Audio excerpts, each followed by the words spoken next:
그러니까 결국 사회 전반에 걸쳐서 신용 경색을 일으키게 될 리스크가 있는 겁니다. 또 더 나아가서 이런 이제 대출 활동은 실업률을 비롯해서 전반적인 경제 활력에 상당한 영향을 미치거든요. 그래서 이 중소형 은행들이 대출 기준을 강화를 하고 그 다음에 대출을 축소하는 것으로 인해서 이 기존에는 소프트 랜딩을 할 수 있던 경제가 하드 랜딩으로 심화될 가능성도 무시하지는 못할 것입니다. 이렇게 경제 전반에 신용 경색이 일어날 리스크가 존재를 하는 상황인데 만약에 이런 상황이 장기간 동안 이제 고질적으로 이어진다. 그렇게 될 경우에는 뭐 향후에 2008년의 금융위기와 같은 그런 정말 안 좋은 상황으로 이어질 가능성도 배제할 수는 없겠죠. 이 CRE 시장 부진이 그러면 금융 시스템 전체에 있어서 어떤 영향을 가져올 수 있을까요? 로스 혹시 뭔가 아시는 거 있나요? 모르겠어요.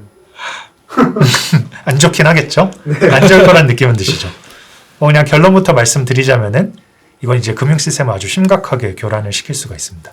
한 달씩 한번 살펴보도록 할게요. CRE 밸류에이션이 급락하게 되면은 저희가 알아본 것처럼 이 담보자산의 가치가 감소를 하는데 근데 대출 금액은 그대로죠. 그러니까 이 대출이 부실화가 되겠죠. 그렇죠? 내가 빌려준 돈 대비해서 담보자산의 가치가 낮아지게 되니까 그 대출의 위험도가 올라가게 됩니다. 그래서 만약에 부도가 일어났을 때 은행이 이 담보자산을 압류해서 팔아도 원금을 회수할 수 있는 가능성이 낮아지기 때문이겠죠. 그리고 이런 현상은 그 대출 당시에 LTV가 높으면 높을수록 당연히 더 심해지겠죠. LTV가 높았을수록 담보자산의 그 가치가 조금만 감소를 해도 금방 그 담보자산의 가치보다 대출 금액이 더 커질 수가 있을 거예요. 근데 미국 이 CRE 대출 쪽을 보면은 보통 LTV가 한 65%에서 80% 선에서 이루어지거든요. 근데 만약에 80%일 경우에는 담보자산의 가치가 20%만 감소를 해도 대출 금액이랑 담보자산의 가치가 똑같아지게 되겠죠. 근데 아까 뭐 저희가 블랙스톤의 케이스에서도 봤듯이 이게 상업용 부동산 가치가 굉장히 많이 감소를 했기 때문에 이 굉장히 많은 사실 뭐 대부분의 상업용 부동산들이 사실상 대출 금액이 담보자산의 가치보다 더 크다고 보는 게 맞을 것 같아요. 또 아까도 말씀을 드렸는데 이 상업용 부동산 같은 경우에는 대부분의 경우 그 대출 기간 동안에 이자액만 지불을 하고 만기 때 원금 전액이나 아니면 대부분을 상환하게 되는 구조라고 했었죠. 그래서 대출 만기가 도래할 때 리파이낸싱을 하게 되는데 이 담보자산 가치가 하락했기 때문에 만약에 그 기존의 대출이랑 똑같은 LTV를 적용하게 된다고 하면은 이제 더 적은 금액밖에 못 받잖아요. 그러니까 채무자들 입장에서 리파이낸싱 하는 게 점점점 더 어려워지겠죠.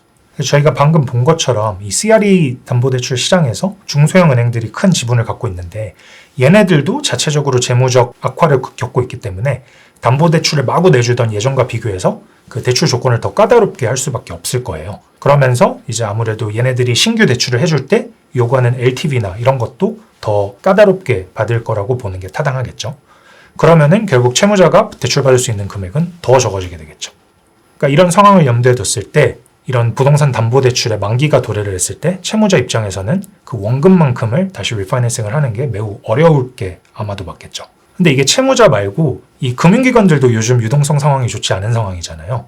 근데 이제 금융기관들도 유동성이 안 좋아지면은 뭐 처음에는 뭐 국채같이 그냥 이제 유동성이 높고 팔기 쉬운 애들을 팔거나 아니면 뭐 그런 걸로 담보대출을 받겠지만 그걸로도 해결이 안 되면 나중에 이제 대출 같은 것도 갖다 팔아야 되거든요. 근데 이런 부동산 담보대출이 지금 부실화가 됐으니까 이거를 내가 당연히 다른 은행이나 아니면 다른 뭐 투자자한테 팔려고 하면은 당연히 이제 원금만큼 쳐주는 애들이 없을 거 아니에요. 이게 부실화가 많이 진행이 됐기 때문에. 그러니까 이런 금융기관들이 자기가 유동성이 필요해서 대출을 팔 때도 더 적은 금액밖에 못 받기 때문에 이제 은행 유동성이라는 채널에서도 이게 굉장히 안 좋게 작용을 하게 됩니다. 유동성은 사실 근데 되게 자연스럽게 받아들여지나요? 유동성이란 개념. 현금. 필요한 만큼의 현금을 제때 들고 있는 것도 유동성이라고 그러고 거래가 잘 이루어지는 것도 유동성이라고 하고 또 다른 의미로는 이제 값을 많이 안 낮추면서 팔 수 있는 것도 유동성이라고 하는 거거든요. 뭐 다 연결되는 네. 개념이긴 해요. 현금화가 쉽다. 이게 다 유동성.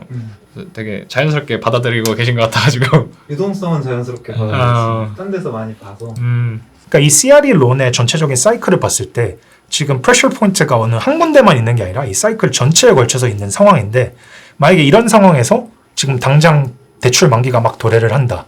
그러면 어떻게 될까요? 연쇄적으로. 그렇죠. 만기가 도래를 하면 원금 상환을 해야 되는데 채무자들은 이제 리파이낸싱 하기가 어려우니까 부도를 낼 확률이 높아지겠죠. 네. 막 그런 부도가 발생이 되면은 이제 남아있는 다른 CRE 론들도 점점 부실화가 더 진행이 될 거고 그렇게 되면은 이제 악순환이 될 거 아니에요. 저희가 한번 이 만기를 한번 살펴볼 필요가 있겠죠. 그러면. 네. 자, 여기 이제 만기가 표시가 돼 있는데 보시면은 2023년 그리고 2024년에 만기가 집중이 되어 있습니다. 23년, 24년 합쳐서 1.1조 달러 규모의 대출이 상환이 되거나 혹은 리파이낸싱이 되어야 되는데 이렇게 팬데믹 이후에 지금 CRE 시장이 이렇게 안 좋은데 거기다 또 저희가 지금까지 얘기한 이런 악재들이 다 겹쳐있는 상황에서 이게 리파이낸싱 하기 어려울 거라고 보는 게 맞겠죠. 네. 근데 로스 보시면은 23년이랑 24년에 만기가 다 몰려 있잖아요. 네. 유독 그 좀 많거든요. 저때 만기가. 근데 네. 왜 이때 유독 만기가 많을까요? 만기가 30년짜리면은 30년 전에 많이 들었던 거야. 대출을. 그게 저희가 이제 주거용 부동산 담보대출을 받을 때는 말씀하신 것처럼 30년 이렇게 받잖아요. 네. 근데 상업용은 그렇게 길게 안 받습니다. 몇 년이에요?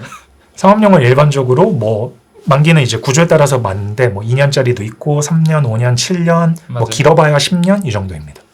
저금리 때 이빨 받은 거. 맞죠, 오, 맞죠. 정확하십니다, 정확합니다. 돈이. 그렇죠. 경력직. 허당께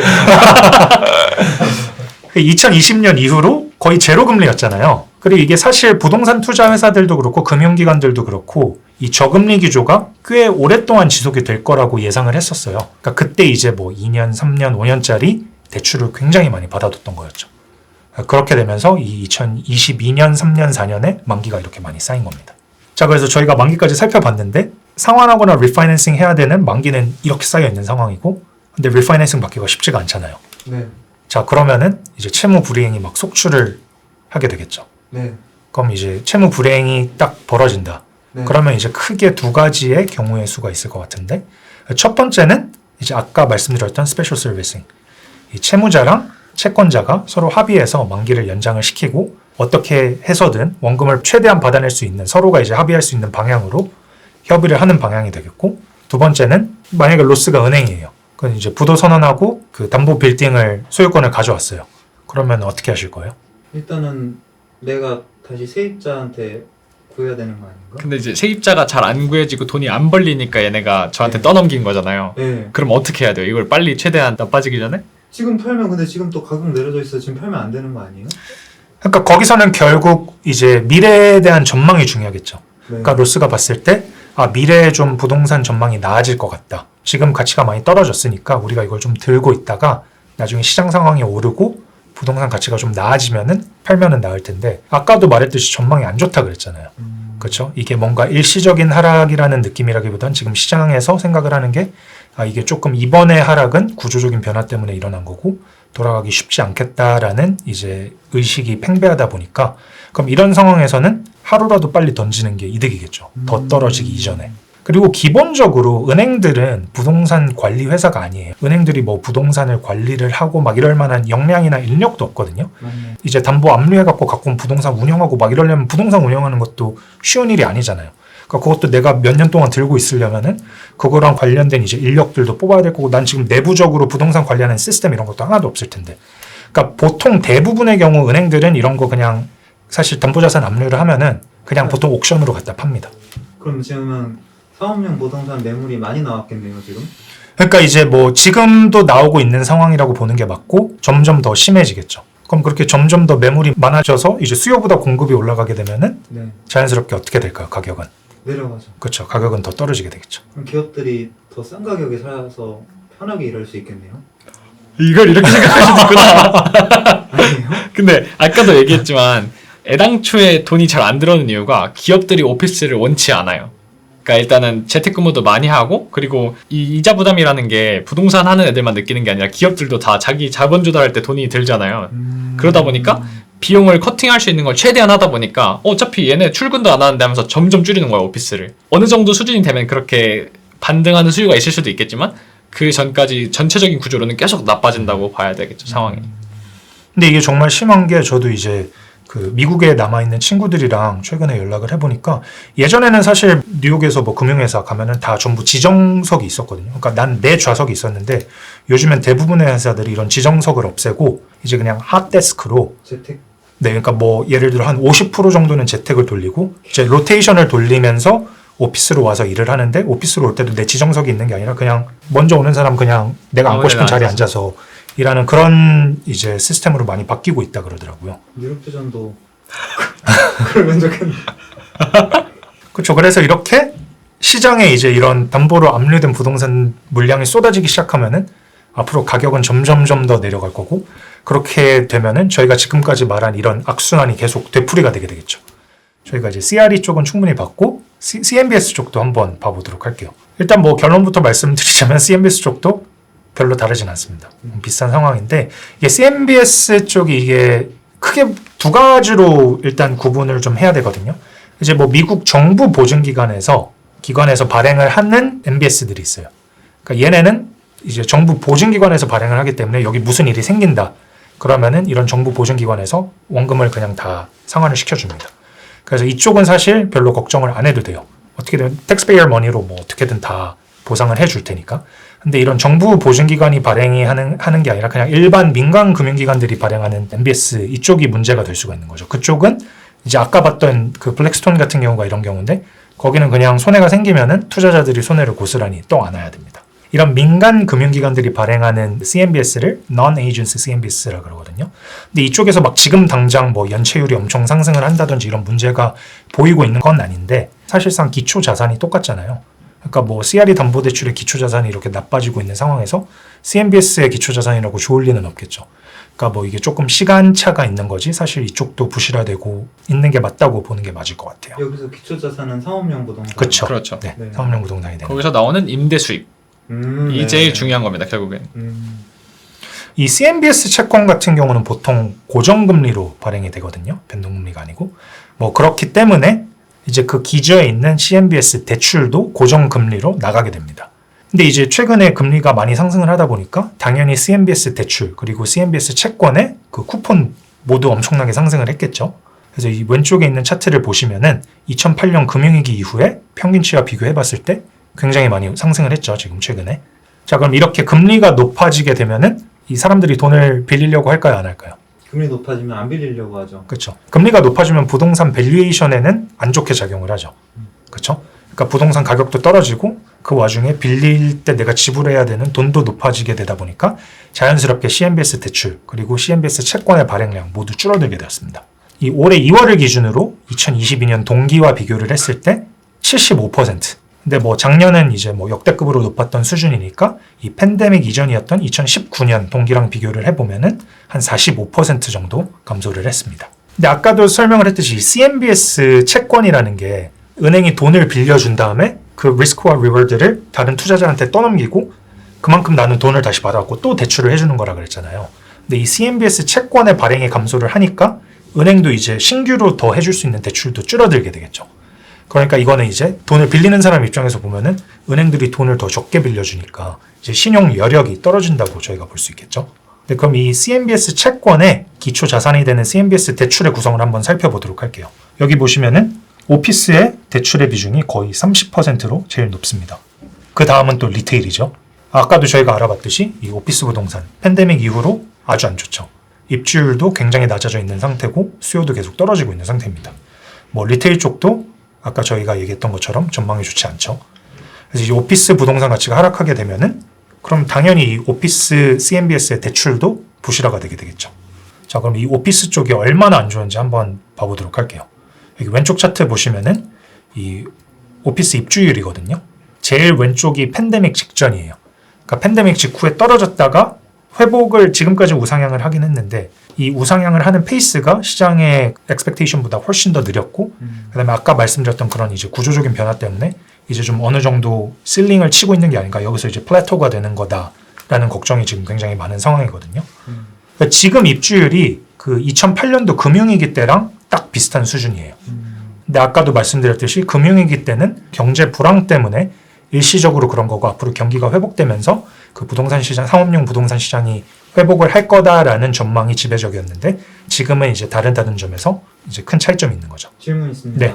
상업용 부동산을 주거용 부동산으로 바꿔서 팔지는 않겠네요. 와, 예리한데? 예리하신데요. 네, 안 그래도 그런 얘기가 많이 나오고 있는데 그 실질적으로 상업용 부동산을 주거용 부동산으로 바꿀 때 그게 가능할 만한 구조인 애들이 한 5에서 10% 정도밖에 안 된다 그래요. 건물 지을 때부터 아예 상업용으로 뽑혀서 나와서 못 바꾸는 거예요? 그러니까 이게 다른 용도로 변경을 하려면 어쨌든 그 전체적으로 다 뜯어 고쳐야 될 거 아니에요, 부동산을. 그러니까 되게 투입돼야 되는 비용이 꽤 많은데, 그러니까 그런 비용 대비 이런 효익을 봤을 때 그게 수시 타산이 안 맞는 애들이 사실 거의 절대 다수를 차지하는 걸로 보이더라고요. 그래서 이제 그런 식으로 변환이 가능한 데들은 나은데 그런 애들이 이제 굉장히 소수다. 이제 그렇기 때문에 문제가 되고 있는 거죠. 저희가 아까도 뭐 수차례 얘기했듯이 일단은 뭐 구조적인 변화에 의해서 수요도 앞으로는 증가하기 어려울 것 같고 거기다가 또 매크로 전망까지 안 좋아서 뭐 지금 많은 기업들이 이제 구조조정하고 비용 절감하고 있잖아요. 이제 이렇게 되면서 이런 오피스 부동산에서 수요 측면에서 봤을 때는 업사이드가 굉장히 제한적이라고 저희가 생각을 할 수 있겠죠. 근데 렌트 수입은 계속 떨어지고 밸류에이션도 계속 하락하고 있고 여기 차트를 보시면은 2008년 금융위기 이후에 상업용 부동산 중에서도 오피스가 가장 큰 렌트 역성장을 경험을 했었거든요. 만약에 올해 경기 불황이 닥치게 된다면은 또 비슷한 상황이 전개된다고 보는 게 맞겠죠. 그래서 JP모건이 최근에 이 오피스 CMBS에 대한 리포트를 냈었는데 거기서 이 모든 오피스 CMBS의 21%가량이 종국적으로 디폴트를 할 것으로 예상을 하고 있습니다. 그리고 이렇게 디폴트가 이어지고 채권자들이 부동산 압류해서 내다 팔기 시작하면은 아까도 말했듯이 부동산 가치는 계속 더 떨어질 수밖에 없겠죠. 그럼 이 CMBS도 저희가 만기를 한번 확인을 해보도록 할게요. CMBS도 보시면은 CRE 담보대출과 유사하게 2023년 그리고 2024년에 만기가 집중되어 있죠. 그렇기 때문에 여기도 마찬가지로 리파이낸싱 리스크가 지금 굉장히 큰 상황입니다. 거기다 또 재미있는 점은 이 CMBS 채권은 아까 저희가 거의 대부분 고정금리라고 말씀을 드렸었잖아요. 근데 여기서 이제 짙은 네이비 색깔이 그 변동금리이고 그 다음에 하늘색, 회색 이게 그 고정금리인데 2023년이랑 2024년에 한해서는 변동금리가 훨씬 더 지분이 크죠. 이게 왜 이럴까요? 파는 사람이 금리가 오를 걸 예측했던 거야. 파는 사람이? 네. 근데 파는 사람이 그렇게 예측을 했으면 빌리는 쪽에서도 그걸 예측을 할 수 있지 않았을까요? 그러니까 일반적으로 변동금리랑 고정금리 대출 조건 두 가지를 보면은 그 당시에 봤을 때는 변동금리가 더 쌉니다. 그러니까 이제 빌리는 사람들이 저금리 기조가 한동안 유지가 되겠구나. 근데 지금 당장 변동금리가 더 싸니까 변동금리에 빌린 거죠. 그러니까 변동금리에 내가 만약에 3년 동안 돈을 빌렸는데 3년 동안 계속 기준금리가 낮게 유지되면은 그럼 내가 이득을 볼 수 있는 거잖아요. 그러니까 사람들이 그렇게 생각을 하고 이제 변동금리로 대출을 엄청 땡겼던 거죠. 근데 이제 그 페드에서 시장의 예상보다 더 빠르게 그리고 훨씬 더 가파르게 이제 금리를 상승을 시키기 시작하면서 변동금리로 대출받았던 그 대출들의 인트레스트 페이먼트는 이제 확실히 엄청나게 올라가게 된 거고요. 그래서 이제 2023년, 24년 이렇게 지금 머추리티 타워가 쌓여 있잖아요. 그럼 얘네도 어떻게 해야 될까요? 만기도래 하면은. 돌려막기. 그렇죠. 얘네도 돌려막기 해야겠죠. 근데 돌려막기 해야 되는데 아까 CRE 대출이랑 똑같이 얘네도 돌려막기 하기가 굉장히 어려운 상황이 되겠죠. 정리해보자면 일단은 CRE 대출이랑 CMBS 대출 리스크가 오피스랑 리테일 쪽 부동산 때문에 되게 큰 상태예요. 그리고 뭐 일단 시장 침체가 있다 보니까 부동산 자체들이 가치가 다 떨어져서 리파이낸싱을 하기도 되게 어려운 상황이에요. 또 수요 쪽에서 오피스 같은 경우는 구조적 변화로 인해서 수익이 되게 떨어지고 있고 경기 침체가 오게 되면 더 악화될 거잖아요. 그래서 되게 상황이 안 좋고 또 금리 상승으로 인해서 밸류에이션 자체가 직접적으로 낮아지고 있어서 이것도 되게 큰 타격입니다. 근데 이런 부동산 펀더멘탈 악화 이슈에 더해서 금융기관 자체도 재무적인 이슈가 있어서 점점 더 대출을 하기가 까다로워지고 그래서 리파이낸싱 리스크까지 증가해서 만기가 얼마 남지 않은 대출들은 부실화가 가속되고 있는 상황입니다. 근데 뭐 어쨌든 저희가 살펴보니까 다른 CRE 부분은 나름 괜찮았잖아요. 그쵸? 그리고 요즘은 중소형 은행들 막 뱅크런 있다 이런 기사 보셨나요 혹시? 요즘은 잘 안 보이지 않나요? 안 보여요. 그러면 일단은 뭐 오피스나 이런 거 빼고는 괜찮은 것 같은데 진짜로 괜찮은 걸까요? 어떻게 생각하세요? 진짜로 괜찮은 거 아니에요? 이게 조금 더 근본적으로 볼 필요가 있을 것 같은데 저희가 이제 앞에서도 확인을 했듯이 이 CRE랑 CMBS 대출에서 규모가 작은 지역은행들의 지분이 매우 큰 점을 확인을 해봤었잖아요. 근데 이제 이런 지역은행들의 펀더멘털이 지금 많이 악화가 돼 있는 상태예요. 일단은 첫째로 이 팬데믹 기간 이후에 미국 정부에서 돈을 엄청나게 풀었잖아요. 그러면서 기업들이랑 그 다음에 이제 부유한 개인들이 그거를 다 이제 은행 예금으로 보통 쌓아놨죠. 그래서 예금이 이제 전례 없이 높아진 상태인데 근데 우리나라 같은 경우는 5천만 원까지 예금자 보호를 해주잖아요. 미국은 25만 달러까지 해주거든요. 근데 이제 이 25만 달러를 초과하는 보장받지 못하는 예금액이 굉장히 많이 늘어나 있는 상태죠. 이게 2010년도에는 이런 보장을 못 받는 예금액이 전체 한 21% 정도였는데 지금은 한 50%까지 상승해 있는 상태입니다. 근데 이 금융섹터, 특히 중소형 은행에 대해서 고객과 그 다음에 이 투자자들의 신뢰가 지금 굉장히 안 좋아져 있는 상태잖아요. 그런 만큼 이 25만 불을 초과하는 보장받지 못하는 예금액들이 이탈하기 지금 너무 좋은 상황인 거예요. 이거는 뭐 저희가 가상의 상황을 얘기를 하는 게 아니라 차트를 보시면 알겠지만 굉장히 빠른 속도로 이탈을 하고 있습니다. 그러니까 미국 정부랑 그다음에 FDIC에서 이런 예금액을 전액 보장을 안 해주면은 손님 입장에서는 이게 불안하잖아요. 또 뱅크런이 어디서 일어나고 어디가 파산을 할지 모르는데 보장 안 해주면은 25만 불 넘어가는 거는 다 날아가는 거잖아요. 그러니까 이 25만 불 넘는 예금액을 빼가지고 이제 자꾸 다른 데다가 투자를 하는데 일반적으로 지금 머니마켓 펀드나 뭐 국채 이런 데 직접 보여. 미국은 개인도 국채를 직접 살 수 있거든요. 그러니까 이런 쪽으로 지금 돈이 옮겨가고 있는 상황입니다. 머니마켓 펀드가 뭐예요? 그 머니마켓 펀드는 이제 그런 초단기 국공채 이런 되게 짧은 만기의 금융상품에 투자해서 이거를 분배금을 나눠주는 형식의 단기 금융상품이에요. 그래서 저희도 일반 펀드 가입하듯이 증권사에서 이제 가입을 할 수 있고 이제 보통은 예금에 돈을 놀리기 싫은 분들이 이런 머니마켓 펀드에 돈을 많이 넣어두는 경우가 많습니다. 아, 우리나라에서도 많이 있는 상품. 네, 당일에 사서 당일에 환매도 가능해서 완전 단기 금융상품이라고 생각하시면 돼요. 그 유동성도 엄청 높고 그 다음에 이 머니마켓 펀드가 투자하는 그 대상 자산들이 밀란이 얘기했듯이 국공채 같이 정말 안전한 자산들이거든요. 그러니까 뭐 사실 그 국가가 부도가 나지 않는 한 돈을 잃을 리스크가 거의 없는 거죠. 그러니까 굉장히 이제 안전하고 또 최근에는 보면은 이 일반적으로 은행에서 그 세이빙스 어카운트에 주는 금리보다 이 머니마켓 펀드의 수익률이 더 좋기 때문에 사람들이 이제 그것도 역시 은행에서 돈을 빼서 머니마켓 펀드로 돈을 넣기 더 좋은 환경을 이제 조성을 하고 있는 거죠. 그래서 이렇게 머니마켓 펀드로 유입이 되거나 그렇지 않은 돈들은 이런 중소형 은행에서 사람들이 더 안전하다고 인식하는 뭐 더 큰 대형 은행들로 지금 계속 흘러가고 있는 상황인 거거든요. 그래서 여기 보시면은 이 왼쪽 차트가 그 소형 은행들의 펀드 플로우고 오른쪽이 이제 그 대형 은행들의 자금 플로우 상황인데 보시면은 최근에 들어서 소형 은행에서 돈이 엄청나게 빠지고 대형 은행에서 예금액이 엄청나게 증가한 걸 볼 수 있죠. 이렇게 예금 이탈이 이어짐에 따라서 이런 중소형 은행들은 부동산 담보대출을 비롯해서 상업대출이나 소매대출 역시 축소시킬 수밖에 없는 상황이겠죠. 그렇죠? 내가 은행 입장에서 손님들한테 돈을 많이 받아서 내가 들고 있는 돈이 많아야 그걸 또 대출을 해줄 텐데 이제 계속 예금액이 빠져나가다 보니까 이제 이 소형 은행들은 대출을 해주기도 점점 더 어려워지고 있는 거예요. 이렇게 이탈된 예금의 수혜자는 여기 차트에서도 볼 수 있듯이 이런 대형 은행들이잖아요. 근데 이런 대형 은행들이 지역 커뮤니티 곳곳에서 이 기존의 중소형 은행들이 제공을 해주던 그런 대출을 완벽히 대체해주지는 못할 거거든요. 그러니까 결국 사회 전반에 걸쳐서 신용 경색을 일으키게 될 리스크가 있는 겁니다. 또 더 나아가서 이런 이제 대출 활동은 실업률을 비롯해서 전반적인 경제 활력에 상당한 영향을 미치거든요. 그래서 이 중소형 은행들이 대출 기준을 강화를 하고 그 다음에 대출을 축소하는 것으로 인해서 이 기존에는 소프트 랜딩을 할 수 있던 경제가 하드 랜딩으로 심화될 가능성도 무시하지는 못할 것입니다. 이 모건 스탠리에 따르면은 이런 금융기관이 상업용 대출 기준을 10포인트 강화할 때마다, 그러니까 이 10포인트 강화한다는 거는 그 대출 기준을 더 까다롭게 해서 대출을 더 적게 해준다는 의미로 해석을 하시면 되는데 이렇게 대출 기준을 강화할 때마다 향후 2년 동안에 실업률이 평균적으로 35베이시스 포인트, 그러니까 0.35% 증가할 것으로 예측을 했거든요.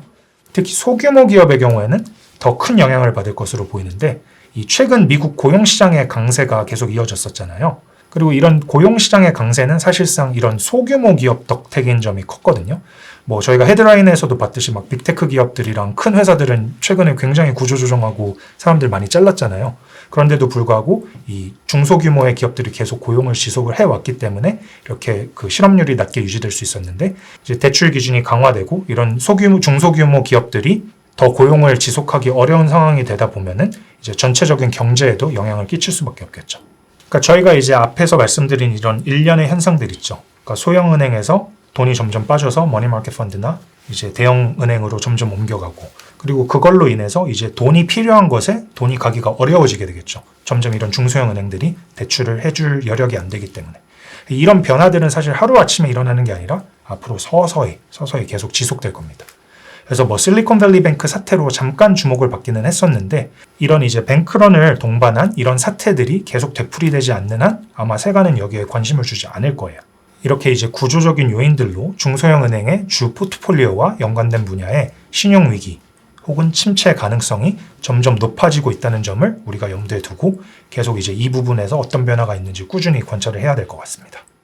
밀란, 그래서 저희 이번 영상에서 알아본 내용들 간단하게 요약해 주실 수 있나요? 네, 첫 번째로 소규모 은행들이 CRE 담보대출이랑 CMBS 대출에서 노출도가 엄청 크다. 오피스나 리테일뿐만 아니라 모든 카테고리에서 가장 큰 대출 제공자였다는 걸 알아봤고요. 두 번째는 상업용 부동산 내에서 특히 오피스랑 리테일이 빠르게 악화되고 있는데 이로 인해서 CRE 담보대출이랑 CMBS 대출 모두 부실화가 되고 있다. 마지막으로는 예금 이탈로 인해서 유동성 악화라는 자체적인 문제에 더해서 대출 부실화로 인해서 중소규모 은행들은 대출 기준을 강화할 수밖에 없는 상황이다. 그리고 이는 경제 전반에 신용 경색을 일으킬 리스크가 있다라고 정리할 수 있을 것 같습니다. 이렇게 경제 전반에 신용 경색이 일어날 리스크가 존재를 하는 상황인데 만약에 이런 상황이 장기간 동안 이제 고질적으로 이어진다. 그렇게 될 경우에는 뭐 향후에 2008년의 금융위기와 같은 그런 정말 안 좋은 상황으로 이어질 가능성도 배제할 수는 없겠죠.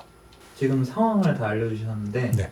이게 더 악화될지 아니면 완화될지 어떤 지표들을 좀 관찰하면 좋을지?